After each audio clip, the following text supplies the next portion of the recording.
high-risk pregnancy. What exactly do you mean by a high-risk pregnancy? Just one moment. What exactly do you mean by a high-risk pregnancy? High-risk pregnancy is a pregnancy which is complicated by a disease or disorder that may endanger the life or affect the health of either the mother, the fetus, or maybe the newborn. Why we are here is because in spite of the best of care, we still have maternal deaths. So maternal death, what exactly do we mean by that? It is death of the woman while she is pregnant or within 42 days of termination of pregnancy, irrespective of the duration, the site of pregnancy, or from any cause related to or aggravated by pregnancy or its management, but it doesn't include the accidental or incidental causes. 20 to 25% of maternal deaths, they occur during pregnancy, and around 40 to 50% occur during labor and delivery. 25-40% deaths, they occur after childbirth, and more so, they occur within the first 7 days of delivery. In spite of the best of efforts, the best of care, 5,000 women due to pregnancy-related complications. And the worst part is 99% are happening in the developed world, vis-a-vis just 1%, 99% in the developing world, vis-a-vis 1% in the developed countries. This 99% is including the women who are not receiving adequate antenatal, intrapartum, or postpartum care. If in the developing world also we are able to provide adequate care both in the antenatal period as well as intrapartum and postpartum, the maternal death ratio will fall down to 1% as in the developed countries. That is, only 1% of this 585,000 women would die due to pregnancy-related complications. So, do we know that most of these obstetric complications, they can be predicted or prevented? That is why we are here. What are the reasons which predispose you, which make you fall in the high-risk category? There are certain physical factors, like age at delivery. So many times we see young girls, they get married very soon, or they get married very late, or they may delay their childbearing due to professional reasons. So if the girl is less than 19 years of age when she conceives, or she is more than 36 when she is delivering, it is falling into the high-risk category because she is either a teenager or she is an elderly client. Similarly, short stature. Short stature, I'm not talking about young girls who are already 5 feet plus. I'm talking about those really short girls where the height is less than 145 centimeters, or when they are really undernutrition, weight is less than 40 kg, or they are those morbidly obese girls where the weight is more than 80 kg. Even the medical disorders like hypertension, diabetes, heart disease, thyroid disorders, they endanger the pregnancy to a certain extent. The pre-conceptual factors are factors which predispose the next pregnancy to become a high-risk one. Now, what are these? Similarly, if the birth weight of the previous child is less than 2.5 kg, what determines the birth weight of the child is the placenta, or the tissue that takes blood to the baby, or the placenta, that is underdeveloped, poorly developed, or is not able to give adequate blood flow to the child. So what do? We know that placentation occurs in the first 3 months of pregnancy. By 14 weeks of pregnancy, the placenta is already made. So any intervention we need to do, any modalities we want to do, should start even pre-conceptional, or at least as soon as the girl misses her periods, or it is a positive urine for pregnancy test. Next is an overweight. If the previous baby's birth weight is more than 3.5 kg, this usually happens in diabetic mothers or post-term. Supposing the lady is already crossed the 9th month, she's taken 10 days of the 10th month also, then the baby is more likely to be overweight. In case it is due to maternal diabetes, it again predisposes to an overweight baby to diabetes in the next pregnancy. Birth defects. Now there are so many birth defects which are recurrent. It is not that if we've had a spinal deformity in the previous pregnancy, the next is going to be normal. This is a misnomer or Again, the vice versa. If you had a baby with spinal deformity in the previous pregnancy, it is definitely going to be so. The chances of having a baby with birth defect increases in a patient who's had previously affected child, but it is not 100%. The chances become from 3 to 9%. However, there are certain genetic disorders in which the chances nearly are 100%. So it is very, very important that we find out that what was the birth defect, it is a recurring defect, or it is something which has just occurred spontaneously. Is it something, or is it something which has occurred just idiopathic? Then cesarean. Nowadays, a lot of girls are undergoing cesarean section, and this cesarean section on demand has again become very frequent. A lot of people, they opt for an elective cesarean section. Now, in case you've had a cesarean section, the uterus which was unscarred previously, now it is scarred. It has got a scar site which is liable to rupture during the labor pains in the next pregnancy. So these days, so many patients, in case they've had a previous cesarean, they undergo a cesarean section in the next pregnancy. However, a normal vaginal delivery is definitely possible in a patient with previous cesarean, provided the scar is thick enough, it is adequate enough to take the stress of labor. And definitely with the consent that in case there is any complication we feel during labor pains that the scar is giving away, or there's a little bleeding, or the baby's heartbeat is dipping, we can still take up the patient for an emergency C-section. The next one is that unexplained stillbirth. Now, this unexplained stillbirth is something which really requires expert antenatal care. First is pre-conceptional. We need to find out, which may be related to the stillbirth. Then there is a treatment available for most of them. At least in 50% of cases, we are able to offer you the treatment. And in those cases where we are not able to offer any treatment, at least a good antenatal monitoring would prevent it. We would be able to pick up your baby when the baby starts getting low, rather than picking up the child when the game is already over or we've already lost the child. RH incompatibility. If the mother is blood group negative and father is positive, that is RH incompatibility. I'll be taking it later on. Coming to recurrent miscarriage. Now, this is another very, very important thing. If you had a miscarriage in this pregnancy, please do not report to your doctor in the next pregnancy with a positive pregnancy test. Report to your doctor for a pre-conceptual counseling. There are so many factors which need to be treated if you've had a miscarriage. Like, you may be hypothyroid and you may not be aware about it. You may be having high blood sugars, you may be diabetic and you may not even be aware of it. You may be carrying these infections like toxoplasmosis, cytomegalovirus. So, and so many things, Apla syndrome, they can only be detected in the interconceptional period and not during pregnancy. So, if you had a miscarriage, the story doesn't end in just aborting that pregnancy, in just thinking that abort is. Blank over. Light as well.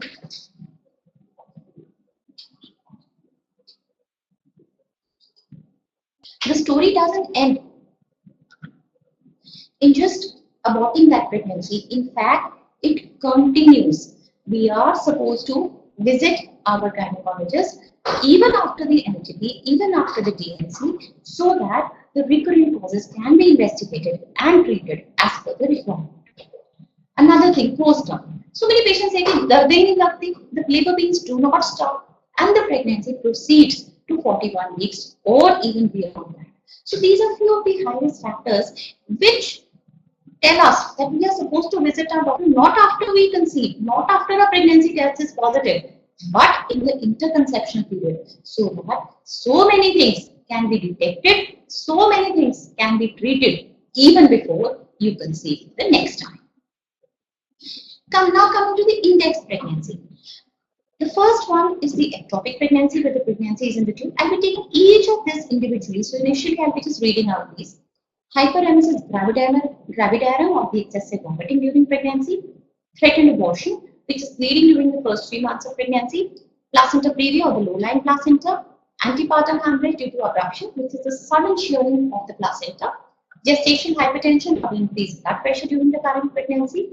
Cervical insufficiency, or where the mouth of the uterus is unable to hold the pregnancy, preterm labor, where the pain starts even before we've completed 37 weeks, the excess of light, that is polyamnios, or the too less of light, that is oligoamnios, IUGR, or poor growth of the baby inside the womb, diabetes, which is increased blood sugars, which may be preconceptional or they may rise for the first time during pregnancy, multiple pregnancy, which may be twins, triplets, abnormal presentations like breech, transverse lie, anemia, which is still very, very important complicated thing which we face during pregnant females, even in the affluent society.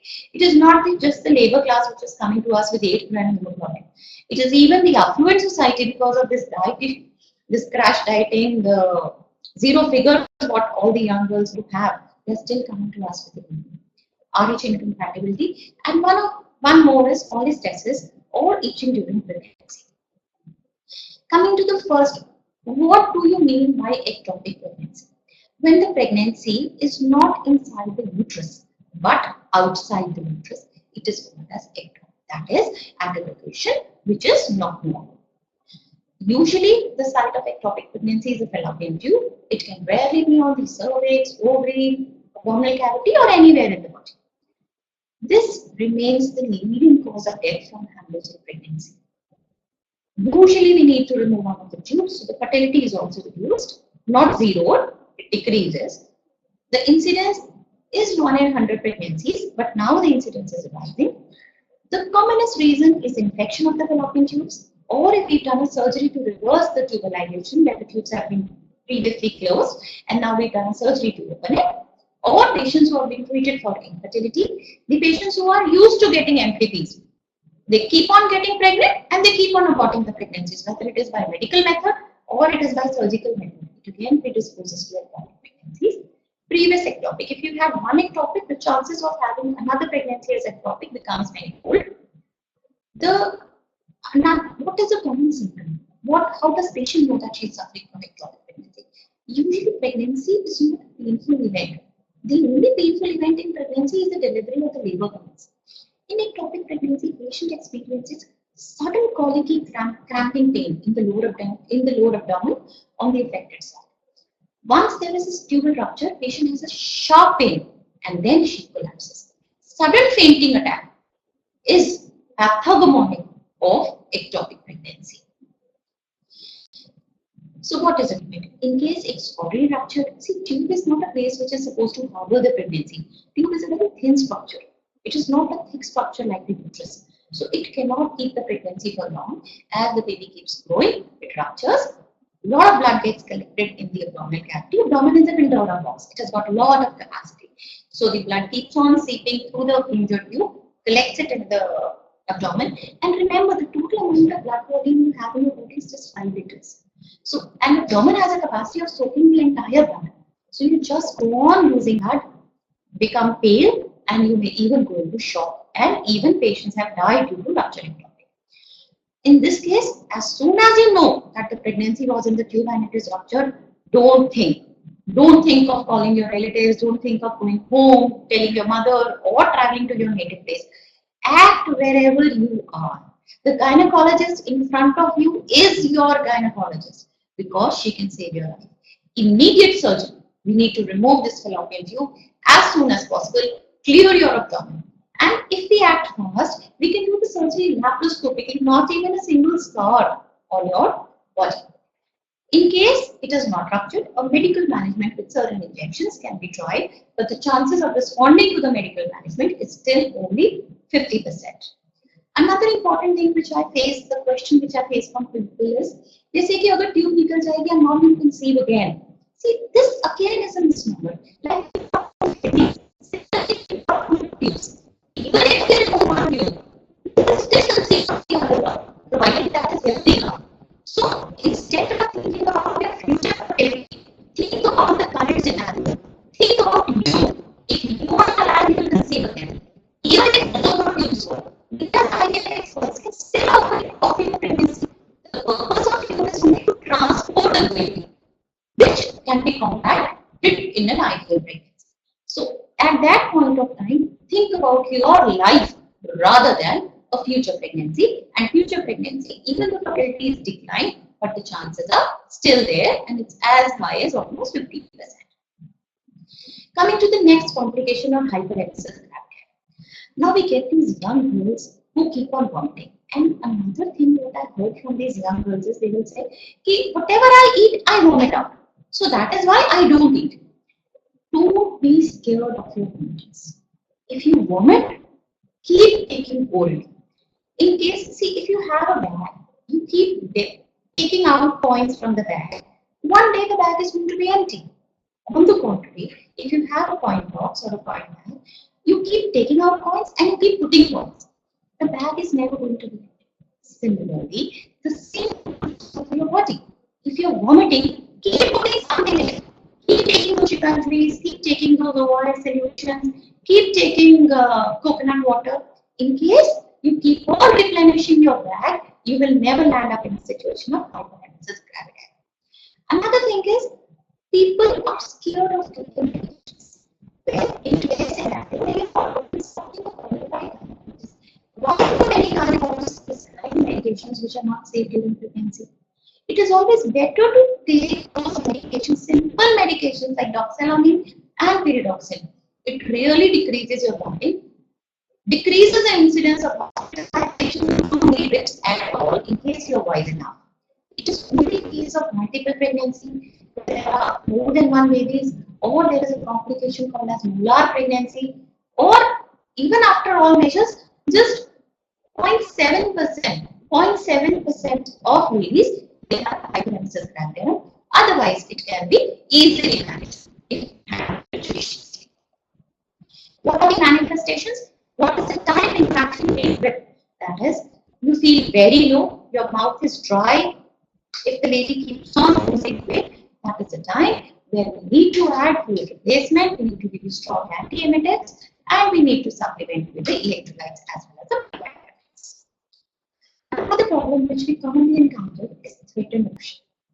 See, those people come to me and say, I am pregnant, but then I've got my periods now. If you are pregnant, there is nothing like periods. It means that you are pregnant and you are pregnant. Pregnancy, as I previously said, there should be no pain and no problems. Similarly, pregnancy is diagnosed by amenorrhea, that is, you don't have any periods. So, any form of bleeding during pregnancy is not normal. Either it is one spoon, whether it is a socket, or it is a heavy bleeding. 90% of threatened motions or pain during pregnancy can be tackled, can be managed in case the patient reports to the doctor on time. If you are bleeding at night, don't wait till next day morning. As soon as you have even spotting during first 3 months, report to your doctor. We do a simple ultrasound to detect the status of your baby. And in case baby is very fine, we do give you injectables, we do give you tablets so that the pregnancy sustains. In most of the cases, it is due to exertion or improper sticking with the baby. It is only in very few cases where the baby itself is abnormal and we may not be able to hold the pregnancy even with the rest of our parents. Coming to hemorrhagic disorders. Now, these two hemorrhagic disorders are very important. I would like all of you to understand that there are two entities. One is called as placenta previa and the other one is abruption. What is placenta? Placenta is a tissue which is the interface between the baby and the mother. That is the tissue through which mother delivers the entire nutrients to the baby. Placenta usually implants in the top of the uterus, the fundus of the uterus. In case it doesn't implant, in case it doesn't stick at the regular site, it sticks lower down, that is near or over the mouth of the uterus or cervix. It is called as placenta previa. Almost half of the pregnancies is started as placenta previa, but there is differential growth of the uterus. The upper segment grows, the lower segment grows, and as a result, the placenta gets a higher position. And the shifting of placenta goes on after 35 weeks. After 35 weeks, if you are still diagnosed to be having placenta previa, the chances of it shifting are practically negligible. Now, placenta previa can be varying degrees. Total is when the entire thing is at the mouth of the uterus, the dangerous variety. Partial is when the mouth is partly covered by the placenta. Marginal is edge of the placenta is just near the mouth, and low lying is it is near the mouth that is the marginal no line where the placenta is most likely to ascend, and you can still deliver normal at your nearing your term. Whereas in cases of total and partial placenta previa, the chances of migration or you converting to a normal pregnancy are less. Multiple reasons are there. However, the exact cause is not known. How would you know that you are having placenta previa? Is your level 2 or the 5th month scan would usually pick up a placenta previa, and symptom mainly is a painless bright red bleeding starts with 20 weeks of pregnancy. When I was in my internship, there was a couple that walked in. I was working in GH. One of my friends was working in GH16. So the couple walked in at 2 a.m. in the middle of the night with very severe bleeding. So it clinches the diagnosis because placenta is just at the mouth of the uterus, and intercourse at that point of time. Intercourse is the most important inciting reason for this bleeding of placenta. Otherwise, most of the bleeding is painless. It's a bright red. Now, how will it stop it? Usually it stops on its own, but don't sit at home and wait for it to stop. In case it stops, we thank the Almighty, the pregnancy continues up till now. There may be patients who may have multiple episodes of bleeding, little amount of bleeding off and on, still they progress to term. There may be patients where they bleed so heavily where we have to deliver them immediately by a cesarean section. In case the pregnancy progresses uncomplicated, things all go well, we are able to take the patient up to term, we opt for an elective cesarean section in order to prevent any complication during their care.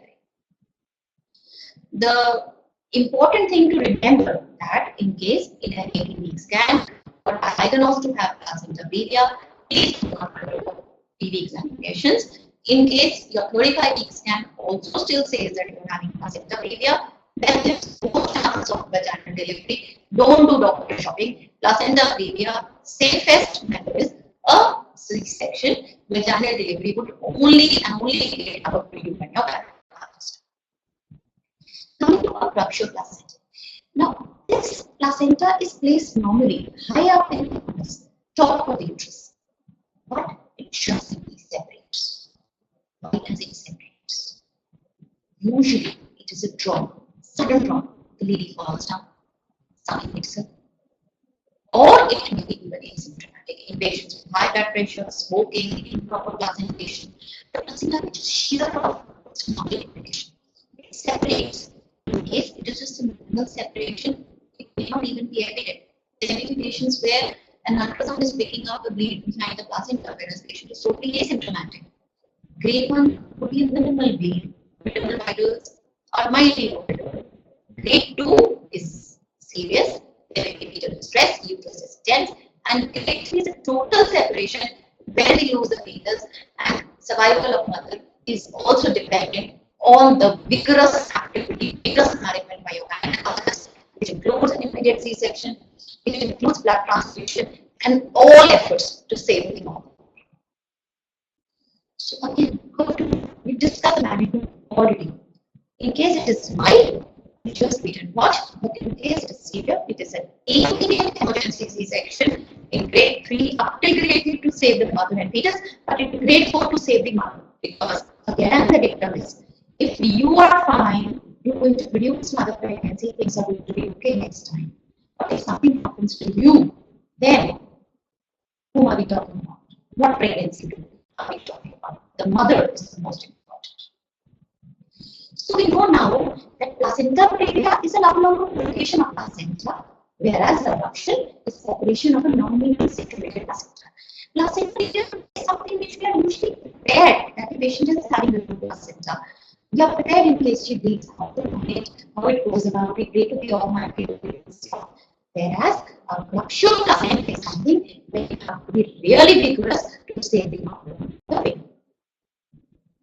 Coming to the next complication, that is hypertensive states of pregnancy. Why I have typically taken this is, these days we are coming up with a lot of patients who are already hypertensive, who are already diabetic when they begin the pregnancy. And hypertensive states is the global cause of maternal and fetal morbidity and mortality. It alone is responsible for 76,000 deaths per year. So it can be divided into 4 categories. One is chronic hypertension, where the patient is already hypertensive. See, there may be instances you've never been to a gynecologist, you've never been to a doctor, you've never had your blood pressure checked. You go for your first visit and you find that your blood pressure is 170/100. You can still put it as chronic hypertension because it's an undiagnosed chronic hypertension. You are having high blood pressure, but you are not aware of it. The second is preeclampsia or gestational hypertension, where the BP rises during pregnancy, usually beyond 20 weeks of pregnancy or more than 1 month. The third is superimposed preeclampsia. Patients who are already chronic hypertensive, they are more likely to have an increased blood pressure due to pregnancy also. So that's the superimposed preeclampsia or a patient with chronic hypertension. And then again there is transit hypertension, where the BP will slightly rise to 140/90, then lipoproteinuria will not be, and usually there is no ectopic damage. Preeclampsia usually enabled where BP records cross the baseline of 140/90 or the systolic BP rise beyond 30 or diastolic beyond 50 of the pre-pregnancy levels. The hallmark is proteinuria. There is loss of protein in the urine. So there is a lot of edema, facial edema, hand sample patients just simply swell up. They say may double away. That is a common symptom which we encounter. It can occur anytime before 20 weeks of pregnancy. The earlier it occurs, the more complicated it is. The later it occurs, the lesser complicated it is. The more severe it is, it can progress with this. Another important thing is when it occurs late in pregnancy, it doesn't give us much time. Yesterday, I checked my blood pressure, it may be 140/90. Today, I checked my blood pressure, it is 150/100. And day after, it is 165/110. So, this is the sequence. Sometimes the rise of blood pressure is very steep. Sometimes it may be very slow, it may take weeks to get there. So, in case of gynecologist wants you to come morning evening for a blood pressure chart, do not hesitate. Another important thing is, these days everybody is a doctor. Your dentist is a doctor, your RMP is a doctor, your PNS doctor is a doctor. The checking of blood pressure during pregnancy is something very delicate. A RMP or maybe a chemist may not be eligible enough to do it accurately. You go to your gynecologist, your blood pressure is 150/100. Whereas your neighboring chemist is telling you that it is 120.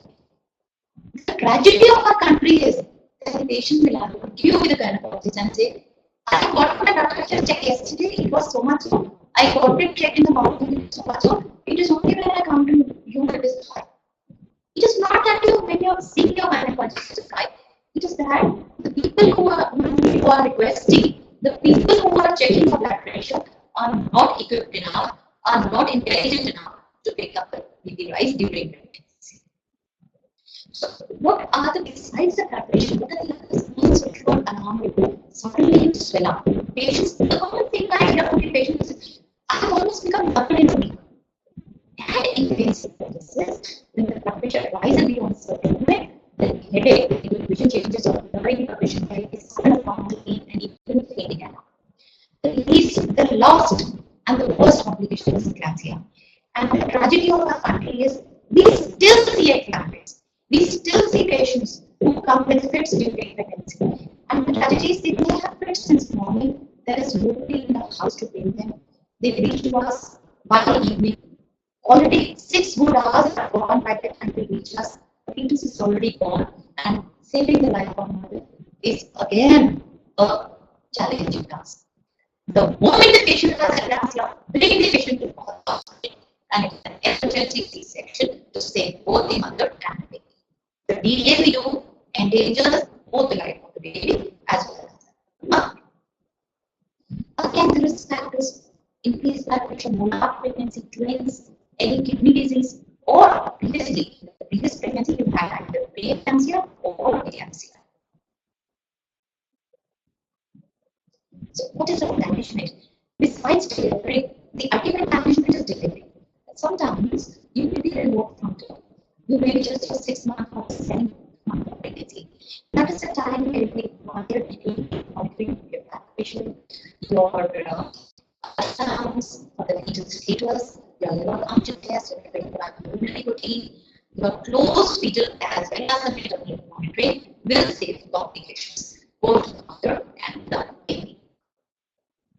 Health syndrome is another complication I did not touch upon it, but yes, in case it occurs, it is a dreaded situation. Coming to the next thing, which is very complicated, is the abnormal anatomy of PIS. What is exactly the anatomy? The baby is very big. What it does is it passes urine and it swallows the same urine. So whatever urine the baby passes, that is what we see in the form of abnormality. Anything which causes less than urine formation, that is, it can get either abnormal or there is obstruction in the tract, like the urinary bladder, there is an obstruction that which is called as diaphragmatic obstruction, would cause a less irritation. Or, see, the urinary less when we drink less water. So, if the baby gets less blood flow, like the placentation is improper, or the mother is suffering from hypertension, again, like the placentation is abnormal, there is less nutrients carried to the baby, the baby is. So these are the conditions where you have polypharmacias, or the baby is abnormal. There are certain genetic syndromes, or the patient may leak. That is, where is premature rupture of the brains, the patient has leaked the urine, leaked the fetal urine, or the liquor, and she is not even aware about it. Now, looking at this, what exactly, what do we call as oligoamnios? First, we'll think about the polyamnios. If the amniotic fluid is more than normal, it is polyamnios. If the amniotic fluid is less than normal, it is cervical. So what is normal? 8 to 15 is 8 to 19 is considered normal. 8 to 15 is a usual. 12 to 15 is a usual one. We see if it is less than 12, we become very worried, and if it is more than 15, again we become very worried and conscious. So we discussed why should we have a lesser urine or lesser amniotic. The second is polyamnios. When could we have polyamnios? The liquor is not only formed from the urine, but in case there are certain abnormalities where the urine is exposed, that is fine and bifitter. In those cases, there will be leakage of fluid from the surfaces.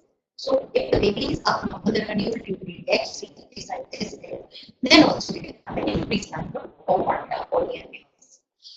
Another thing is, in case the baby is not swallowing it adequately, that is, there is a tracheal fistula, there is a Ectopic Pregnancy, or at least atresia. Those are the conditions where it is more likely to be polyamnios. Another important reason is internal cavities. See, in case the there is more, 50% is idiopathic. We don't know the cause. The most important thing we need to do is we need to check out the conditions. So many times the mother's sugars are very high and the patient is not even aware that she is having diabetes. So what is the management? We have to monitor the baby, we have to monitor the baby. Most of the women with mild polyamnios will monitor the baby. The most important thing we need to rule out in this is that the baby is normal or not. In case the baby doesn't have any genetic disorders, usually the baby is normal. In oligoamnios, again it is important to know whether the baby is normal or not. In case the baby is normal, certain treatments, certain hemorrhagic certain increased fluid intake, increased water intake by mother, and the only and the most important thing that needs to be ruled out is that there is no rupture of membranes. There should be no leakage, there should be no missed leakage. Because if the membranes are leaked, the liquor is already leaking, it increases the chances of infection or urinary. So, if it occurs later in pregnancy, usually it doesn't cause any major problems in case the baby is okay. But in case it occurs early in pregnancy, like if the patient is leaked at say so early as 20 weeks of pregnancy, if there is no liquor, we say that the fish stays in water. If the fish stays in water, the baby also stays in water. In case there is no water, the baby cannot move the limbs. There are more incidents. There is more incidence of fetal skeletal abnormalities like clubfoot. There is pulmonary hypoplasia, or where the lungs of the baby are improperly developed.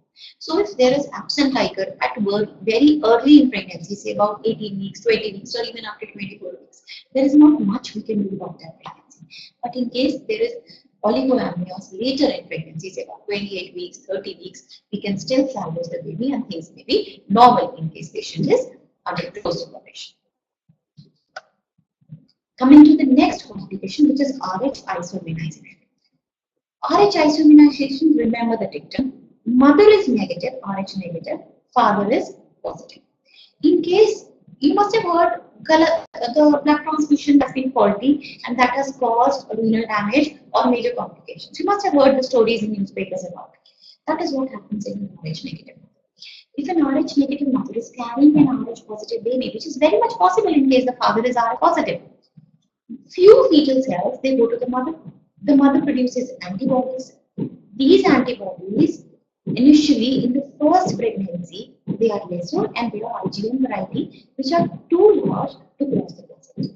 But in the next pregnancy, there are smaller IgG antibodies which are formed, which can cross the placenta and destroy the fetal red blood cells. So that is why in RH isoimmunization, or when the mother is RH negative and the father is RH positive, it is the primary pregnancy where we need to immunize the mother by giving an anti-D so that the further pregnancies go uncomplicated. This anti-D has to be given both during pregnancy at 28 weeks and after delivery, after checking the blood group of the baby if it is RH positive. Coming to the next important complication, which is cervical incompetence. Now, this is something which is very close to my heart. Why so? Because we can actually save most of these pregnancies. We can actually take most of these pregnancies up to term. If the mouth of the uterus is weak, it is unable to hold the baby. How do we know that? It is either by an ultrasound done at 18 weeks, a routine level trial which is done for all pregnancies. It picks up that the mouth of the uterus is opening and it is not able to hold the baby. Or if there is a previous history of cervical incompetence, we know that the mouth of the uterus is weak and we can actually help it by applying a suture at the mouth. So, after applying the suture, the management remains strict bed rest, credible position. In case we have a history, that is previous pregnancy, patient has had cervical incompetence, she's lost a baby due to that, we can apply a suture at as early as 10 to 14 weeks. But in case we have not diagnosed it early, or the mouth has opened up later in pregnancy, maybe 18 weeks, 22 weeks, or even up to 24 weeks, we can apply a suture. The recent suture at 23 weeks of pregnancy. The pregnancy progressed up to 33 weeks. The daughter is already 2 years old. In case we would not have done that, there are high chances we would have lost. So we usually try to remove the suture at 37 weeks, but most of the patients, especially in cases of emergency and surplus, they go into labor earlier and we have to remove it as soon as the patient goes into labor. Now, what is preterm labor? When should your labor pain start? The labor pain should start once you are already done with about 15 to 17 days of your menopause. That is, after 37 completed weeks of pregnancy. The start of labor pains before 37 completed weeks is called as preterm labor. Why does it happen? The biggest reason is infection anywhere. Definitely, if you are having a vaginal infection, yes, it predisposes. But any sorts of infection, that is, even if you are having a tooth infection or you are having a urinary tract infection, that also predisposes to a preterm labor. So, any infection during pregnancy has to be dealt with very vigorously. Usually, the dictum is postpone the delivery till the baby has achieved maturity, and we usually give 2 doses of vitamin, which is a steroid cover given 12 to 24 hours apart, so that the baby's lung mature. In cases of preterm delivery, the chief concern remains is the fetal ventilation. When the baby comes out, the baby will be able to breathe or not. And this Betnisol cover, even if you are able to postpone your delivery by about 12 hours or 24 hours or maybe preferably up to 48 hours, we get the time to give the betamethasone and mature out the lungs of the baby, so that once the baby comes outside, the baby breathes by itself, doesn't require a ventilator. Now, these betamethasone injections would not even cost you 50 rupees. Whereas, in case we skip this betamethasone and we deliver a preterm baby who requires ventilation, the charges, the cost would be somewhere around 50,000. So, it is always better, in case we are doubtful also of preterm pains, better to give steroid cover to the mother. Coming to the next complication, the gestational diabetes. Now, what is gestational diabetes mellitus? We come across patients who suddenly have high sugars during pregnancy. It occurs mostly after 20th week of pregnancy. See, pregnancy is a state of stress. What your body behaves during stress is very different from what it naturally would be. So when we do a routine screening for patients and they have a high blood sugar level, the first thing they say to us is, my sugars were normal previously, I never had diabetes. When we say it is gestational diabetes, we are not labeling you as diabetic.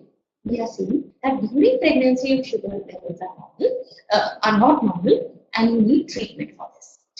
So it is only 2% of patients who are already suffering from diabetes, but they are not aware of it and they enter the pregnancy with a high blood sugar levels. Blood sugar levels are not only monitored by a fasting and a postnatal level, they are also monitored by an HbA1c. HbA1c tells us the blood sugar levels in the first 3 months.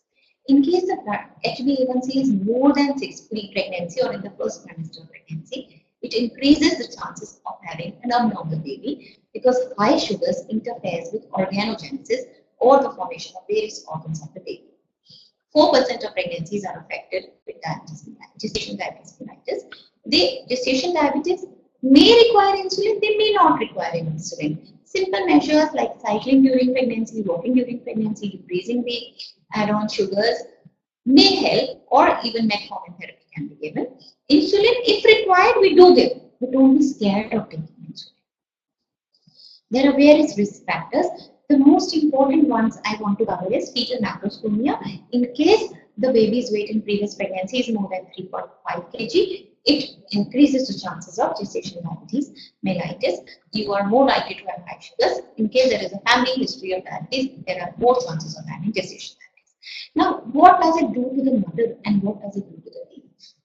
For the mother, there are more chances of hypertensive disorder, preterm pains, liquor may be moved. If the baby is very big, the delivery will become difficult. There will be birth trauma, there may be shoulder distortion. Even when the baby is born, the baby is not able to maintain the sugar levels. There are more chances of having jaundice. There are more chances that the baby develops respiratory distress and is not able to ventilate. There are chances that the baby may have a low platelet count. The baby may not be able to maintain the normal calcium levels. And in the worst of circumstances, we may even encounter fetal death. So, why does it happen? In pregnancy, there are a lot of hormones produced. So, pregnancy is a state of hyperinsulinemia. It is a trial, it is a test, it is a stress phase. So, that is why we have more chances of gestational diabetes mellitus in patients who are high risk of developing it. So, what do we usually do? At the first visit in all women, we are doing the fasting blood sugar level, postprandial blood sugar level, and also we are doing the OGTT with 75 gram glucose. In addition, we are also doing an HbA1c in all women whether high risk or low risk. We again repeat the OGTT with 75 gram glucose in high risk patients at 18 weeks. In case it is normal, we still repeat it at 28 weeks. So we are kind of we are looking for these gestational diabetes mellitus, not because we want to label it, but because we don't want to miss the high sugars. The moment the sugars rise, we can give you adequate management so that we can manage it. Screening I've already discussed. Once we are diagnosed to be having gestational diabetes mellitus, or we are already suffering from over diabetes mellitus, the monitoring of the blood sugar levels is very important.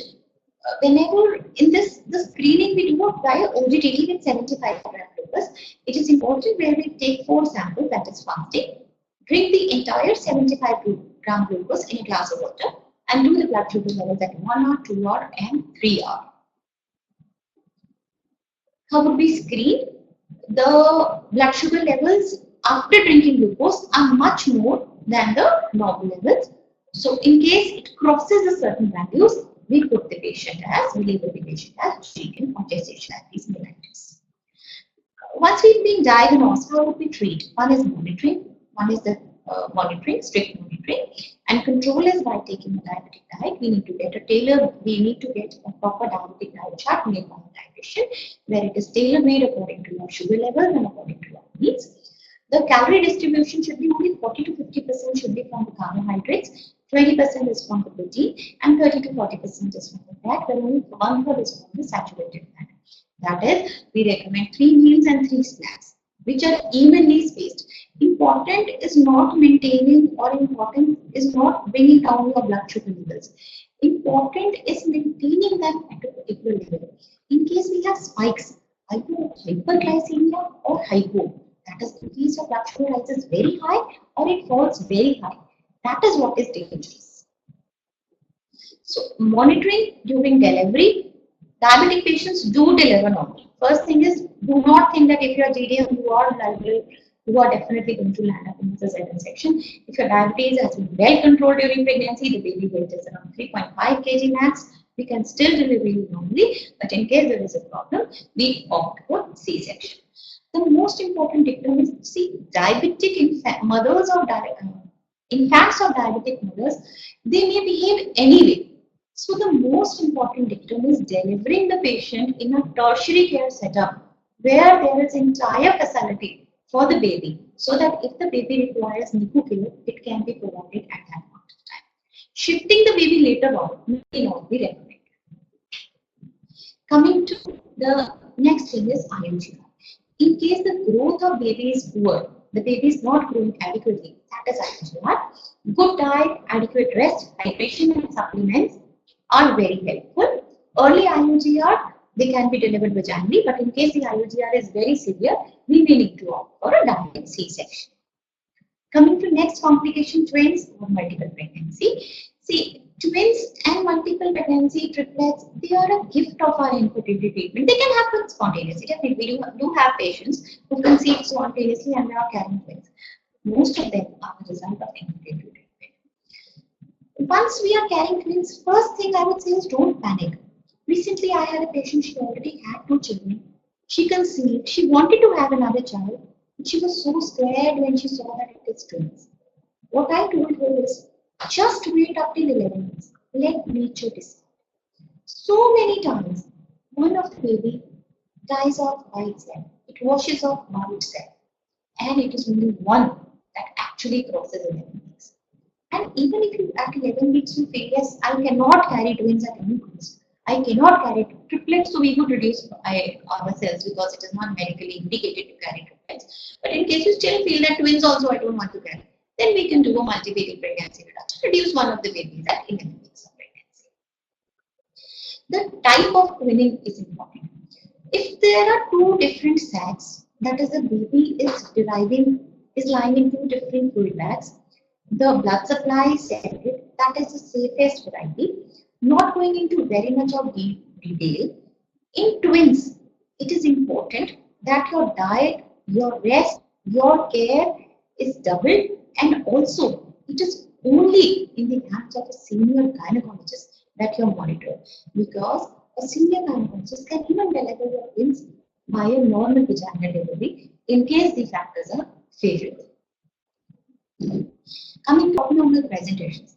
Now, abnormal presentations, we hear of breech, transverse line. Gone are the days when I was in my residency, we still used to deliver breech vaginally. At least your second gravidas patients coming in active labor, we used to deliver breech vaginally. But the biggest problem with breech presentation or a transverse line presentation, the biggest problem with breech is, so, see, the body is flexible. The body of the baby comes out, but the head stays on. In case the head sticks in, the mouth of the uterus forms a ring around the neck, so that we may even use that baby in the process of delivery. These days, where we only want to produce 1 baby or maybe 2 babies, in case it's an abnormal presentation, whether it's a breech or transverse line, the safest method is delivery by cesarean section. But yes, if you want to try for a normal vaginal delivery, yes, you can try in certain types of breech. You can try for a normal vaginal delivery, but I would say that would be only in experienced hands. Coming to cardiac disease. Cardiac disease, patients with cardiac disease can conceive. The most important thing I would say in this is find out what cardiac disease you are suffering from. In case it is class 1 or class 2, pregnancy would progress almost uncomplicated. But in case it is class 3 or class 4, we would advise to not conceive. And even if you conceive, if you want to be a mother, you are suffering from class 1, class 2 heart disease, it is important that you are monitored and delivered in a setup where there is complete cardiac care, because we do not know how your heart will behave when subjected to the load of pregnancy and death.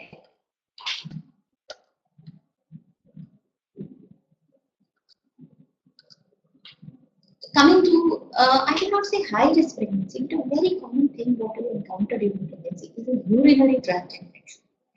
See, the only thing I would like to tell about UTI is it is something very common. It's this bacteria, the commonest bacteria E. coli, it comes from the feces. So the usage of this Western seat is the commonest reason why the UTI has risen during pregnancy. Important thing is testing the urine at least 3 times during the 9 months of pregnancy. Treating even asymptomatic bacteria, treating even asymptomatic UTI, because this can hamper the growth of the baby and cause anemia in the mother. Coming to the first, maybe in the slides at the last, actually it is the first complication or the most important complication, that is anemia. Hemoglobin less than 11 in any trimester is anemia. There are certain CDC guidelines which they say that hemoglobin less than 11 in the first and third trimester and less than 10 in the second trimester. But the general dictum is, if your hemoglobin is less than 11, you really need to look at. First is you need to do your thalassemia. You may be thalassemia minor, your husband may be minor, and you may be carrying a baby with thalassemia major. So thalassemia screening is a must. If the hemoglobin is less, it is important to find out what is the reason. It may be simple iron deficiency. Maybe iron, B12, and folic acid deficiency, or the diamotic variety. Or it may be a thyroid disease, which is hampering the absorption of the nutrients. So a simple blood test like CBC with PBS, serum ferritin, it may clinch the diagnosis, and it can be treated by simple measures like deworming, iron supplementation, both oral as well as injectable, as well as taking a good diet. Coming to the last or the most important, we are done with the 9 months of pregnancy. We've been finally admitted for delivery.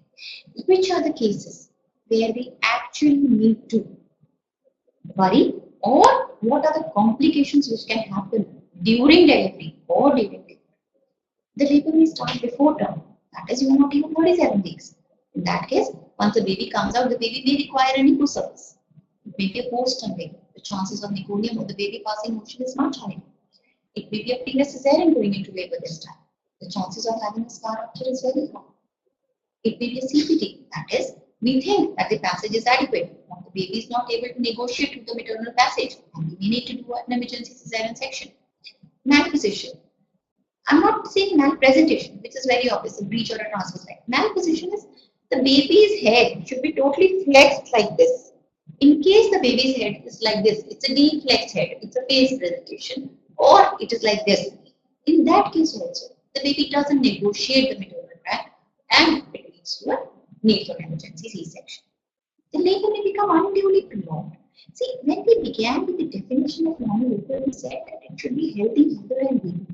In case we go on prolonging the labor or go on of a normal vaginal delivery, there are chances we may have an asphyxiated baby. Similarly, obstructed labor, again the pathognomonic of these dihandled cases, where they keep on trying for a normal vaginal delivery to the extent that the baby gets stuck from below as well as from above. Shoulder dystocia, more common in diabetic mothers, where the shoulder, the chest circumference is so big that it is difficult to deliver the baby. And even after the baby comes out, the placenta may stay in. There may be a retained placenta, the uterus may invert. Or in dihandled cases, we still come across cases of ruptured uterus, or the perineal tear may be so extensive that it is involving the rectum.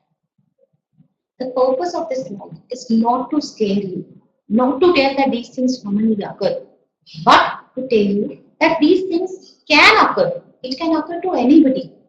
Yes, they do happen more commonly in high-risk patients, but they can happen to any XYZ patient.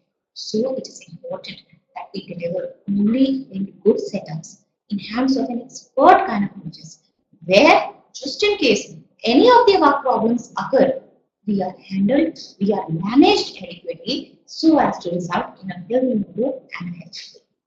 Thank you.